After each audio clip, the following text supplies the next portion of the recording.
आज हम देखने वाले क्लास 12 का geography second week chapter number हमारा 8 होगा और ये पार्ट 3 वीडियो होगा और लास्ट भी होगा। तो आज का टॉपिक है ज्ञान आधारित उद्योग, मतलब वैसा उद्योग जिसमें पूरा ज्ञान के ही काम करती है, तो वैसे उद्योग को ज्ञान आधारित उद्योग कहते हैं। जैसे सॉफ्टवेयर, हार्डवेयर, ये सारे क्या है कंप्यूटर के पार्ट्स हैं। तो कंप्यूटर आधारित आप ये भी बोल सकते हैं, कंप्यूटर आधारित या सूचना आधारित उद्योग को ज्ञान आधारित उद्योग कहा जाता है। तो सूचना औद्योगिक क्रांति ने आर्थिक और सामाजिक परिवर्तन है। जो सूचना औद्योगिक क्रांति था, मतलब जो आपका टेक्नोलॉजी था, उसने क्या किया कि आर्थिक में भी और सामाजिक में भी क्या क्या परिवर्तन लाया। आर्थिक मतलब पैसा लोग क्या हुआ ज़्यादा कमाने लगे, लोग मैक्सिमम यूट्यूब पर आने लगे, गूगल से जुड़ने लगे। इसके अलावा समाज में भी परिवर्तन देखने के लिए मिला, समाज में थोड़ा सा बहुत क्या हुआ बदलाव आया। इसे सॉफ्टवेयर उद्योग भी कहा जाता है। इसे क्या कहते हैं, सॉफ्टवेयर उद्योग भी कहा जाता है।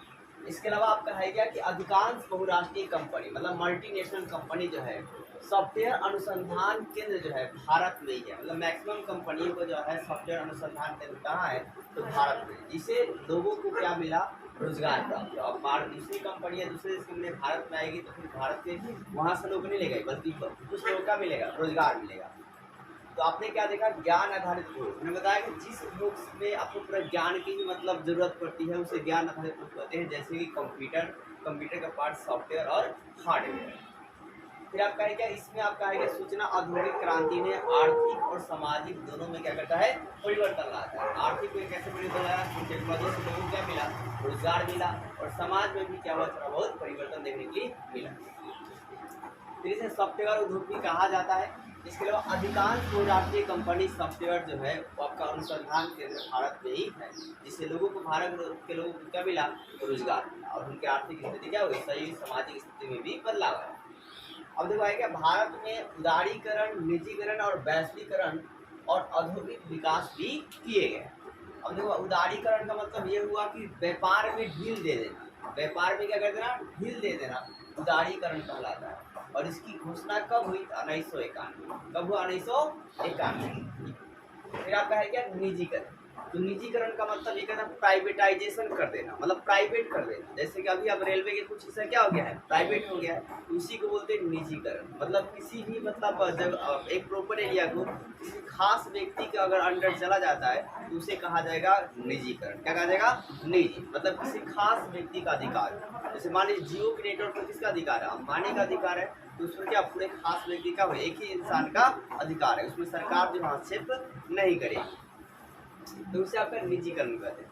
अब है क्या, वैश्वीकरण। क्या जी, वैश्वीकरण। एक और बात, निजीकरण की बात करें तो इसमें आपका है क्या कि मतलब इसमें एकदम छूट दिया जाएगा कि कोई भी जो विदेशी होता है या आपका मतलब उसी देश का होता है, अगर किसी कंपनी में निवेश करना चाहता है, निवेश मतलब इन्वेस्टमेंट करना चाहता है, तो बिना किसी परमिशन के, बिना किसी मतलब क्या बोलते हैं, एकदम फ्री स्वतंत्र होकर वो इन्वेस्ट कर सकता है। अगर कंपनी आगे बढ़ेगी, कंपनी में वृद्धि होगा, तो उसे भी मुनाफा होगा। अगर कंपनी लस जाती है वो भी लस में जाएगा, ठीक है।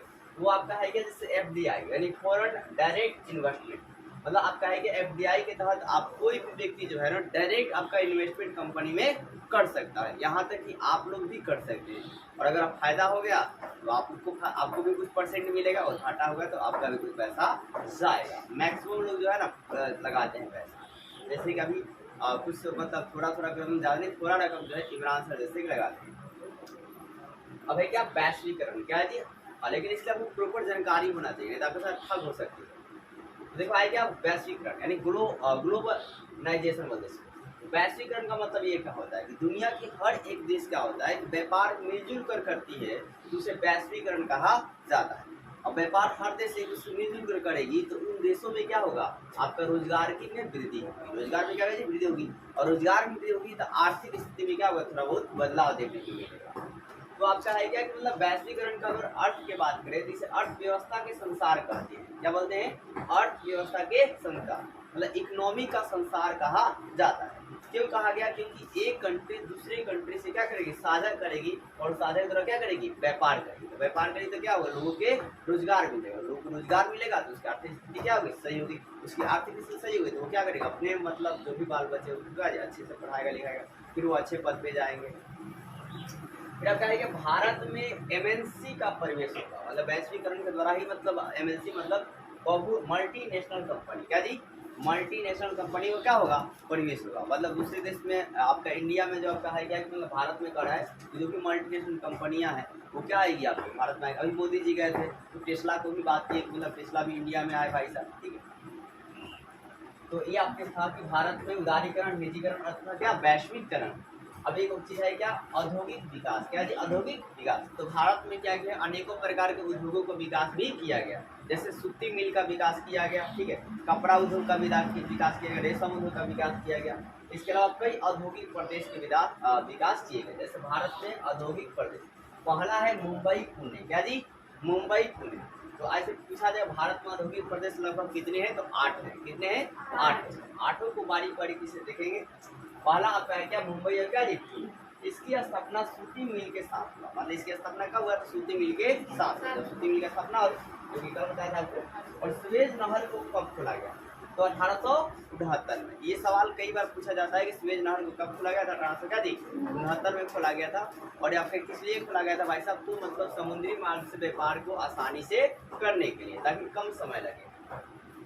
और इससे क्या हुआ, जब सुएज नहर खुलना, तो खुलने से क्या हुआ कि मुंबई पतन का विकास हुआ। क्या हुआ जी, मुंबई पतन का क्या हुआ, विकास हुआ। मतलब पतन मतलब भाई बंदरगाह का क्या हुआ, विकास हुआ। अब वहाँ पर बहुत सारे क्या हुआ कि आयात निर्यात होने लगे।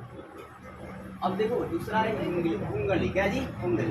तो हुंगली जो है, यह हुंगली नदी के किनारे बसा हुआ है। हुंगली का जी, हुंगली नदी के किनारे बसा हुआ है। इसके उत्तर में बांसबेरिया, क्या जी, बांसबेरिया। और दक्षिण में बिरला नगर है। दक्षिण में क्या है, बिरला नगर। ये कितना किलोमीटर तक फैला हुआ, तो 100 किलोमीटर तक आपका जो ये फैला हुआ है, ठीक है, हुंगली आपका। और इसका औद्योगिक प्रदेश केंद्र कौन है, तो कोलकाता हावड़ा है। कौन है, कोलकाता हावड़ा। और 1855 में रिसरा में पहली जूट मिल स्थापना की गई। नजरा जी, तो पहली जूट मिल की स्थापना कब हुई, 1855 में। कहाँ हुई, तो रिसरा। अब आपका है क्या कि देखो बेंगलुरु चेन्नई, तीसरा रिसरा, बेंगलुरु का जी, चेन्नई। तो ये आपका इसको स्थापना भाई साहब 1960 में की जाती है। और यह बेंगलुरु, सेलम, मदुरई तक जो है फैला हुआ है। ये जो मतलब औद्योगिक प्रदेश है, कहाँ फैला है, बेंगलुरु, सेलम और मदुरई तक फैला हुआ है। फिर 1932 में जल विद्युत संयंत्र बनाया गया। क्या बनाया गया, 1932 में क्या बनाया गया, जल विद्युत संयंत्र बनाया गया। और इस संयंत्र के माध्यम से अनेकों चीज को बनाया गया। अब देखो गुजरात, तो गुजरात औद्योगिक प्रदेश में क्या है, इसमें केंद्र इसका कहाँ है, अहमदाबाद और वडोदरा के बीच। इसका केंद्र जो है अहमदाबाद और वडोदरा के बीच में।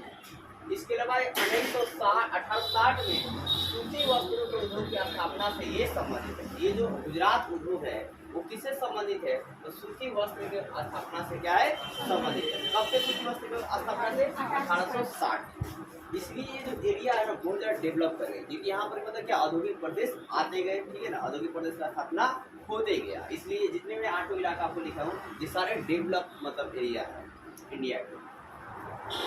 अब जो है छोटा नागपुर, क्या जी, छोटा नागपुर। छोटा नागपुर आपका है क्या, उड़ीसा, झारखंड और वेस्ट बंगाल तक फैला हुआ है। छोटा नागपुर का जो मतलब व्यवसाय है वो कहाँ तक फैला है, उड़ीसा, झारखंड और वेस्ट बंगाल तक फैला हुआ है। उड़ीसा में ज्यादातर उत्तरी उड़ीसा में। अब देखो यह सीमेंट, रेल इंजन, सीमेंट और रेल इंजन बनाता है। ये क्या बनाता है, सीमेंट और क्या बनाता है जी, रेल इंजन बनाता है। रेल का जो इंजन होता है ना वो आपका बनता है कहाँ भाई, छोटा नागपुर।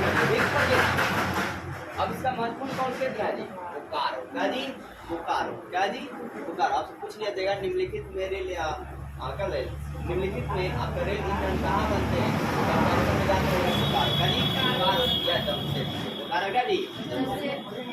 अब छठा है विशाखापट्टनम, क्या जी, विशाखापट्टनम। तो विशाखापट्टनम तो ये आपका है जलयान का निर्माण करता है। ये क्या करता है जी, जलयान, मतलब नाव होती है ना भाई साहब जल में चलने वाली, उसका निर्माण करता है। और इसकी विशाखापट्टनम गुडुल औद्योगिक प्रदेश का निर्माण की बात है, निर्माण वाली कार्य कब स्टार्ट होती है, 1941 में। कब जी, का जी, स्वतंत्रता के पहले। अब आए क्या गुरुग्राम, गुरुग्राम दिल्ली मेरठ, गुरुग्राम दिल्ली मेरठ औद्योगिक प्रदेश। तो इसमें क्या होता है, इलेक्ट्रॉनिक जो चीज होती है वो बनाए जाते हैं इस प्रदेश में जाकर। फिर इसके बाद वनस्पति घी भी बनाया जाता है। और आपका है क्या, मथुरा जो है तेल परिशीलक का कारखाना है। तो पूछ लिया जाएगा कि तेल परिशोधक का कारखाना कहाँ है साहब, तो मथुरा में। कहा जी, मथुरा। और मथुरा ऑप्शन नहीं देगा तो क्या मानेंगे, गुरुग्राम, दिल्ली, मेरठ। अब 8वां है कोलम। क्या जी, कोलम तिरुअनंतपुरम। कोलम क्या जी, तिरुअनंतपुरम। यहाँ पर भाई साहब इस औद्योगिक प्रदेश में क्या ज्यादा मिलता है, चीनी मिलता है, रबर मिलता है, सूती इत्यादि मिलता है। इसी के साथ हमारा चैप्टर क्या होता है, समाप्त होता है। इसके अलावा आप इसे भी नोट करेंगे।